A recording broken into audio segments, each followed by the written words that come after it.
જય દ્વારકાધીશ મિત્રો, જય ઠાકર. અમારા બ્લોગમાં તમે જોડાયા રહેજો. તો આજે આપણે પક્ષીઓ માટે સરસ મજાના ઘર બનાવવાના છીએ. તો એ સરસ મજાનું એકાદું ખોખું ગોતી લેવી અને હું થોડુંક પહેલાં નહીં લઉં, પછી આપણે પક્ષીઓ માટે ઘર બનાવવા જવી. તો ફાઇનલી મિત્રો મેં નહીં લીધું છે. હવે આપણે જઈશું બાળકોને મેળવા બાળ મંદિરે.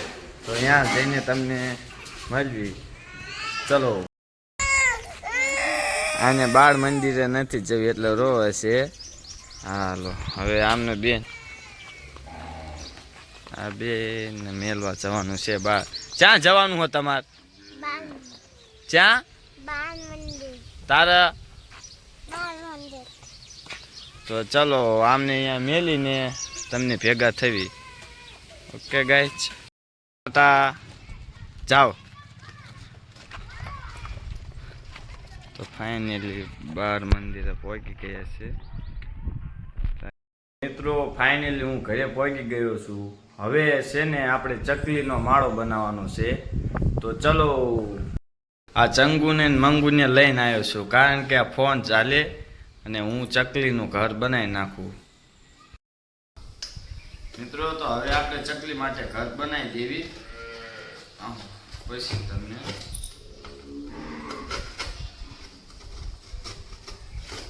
ચકોન ચકી રહેશે ઘરમાં.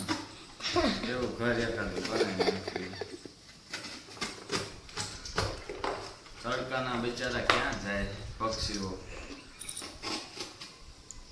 આવા ખોખા બોખા પડ્યા હોય તો મિત્રો તમારે બનાવી નાખવાના ઘર.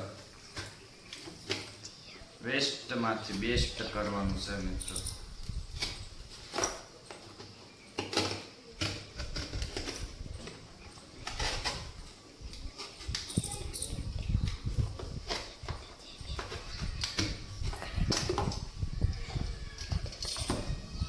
તો મિત્રો અમે ઘર બર કમ્પ્લીટ કરીને તમને મળીએ.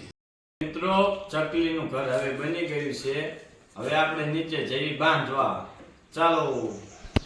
તો મિત્રો હવે આ ઘર અમે બાંધી દેશું. ઓલા ચાડવા રે આને અરે બાંધી દેશો. તો ચલો અહીંયા જવી અને બાંધી દેવી. હાલો હાલો અહીંયા જઈ બાંધી દેવાનું છે હવે ઘર.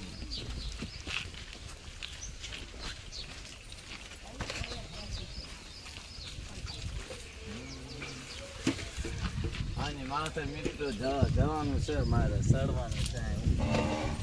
એ બાપા. તો મિત્રો હવે આપણે કોકો અહીં બાંધી દઈએ કમ્પ્લેટ. પછી ચકલીઓને આમાં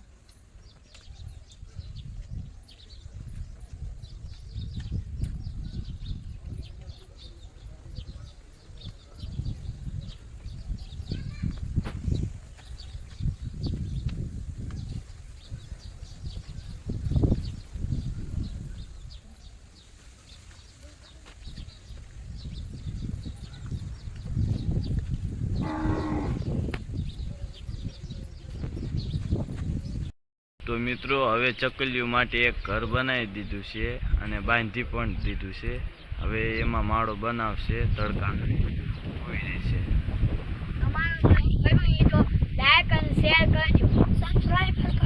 તો ચલો મિત્રો હવે અમારો બ્લોગ અહીં પૂરો થાય છે.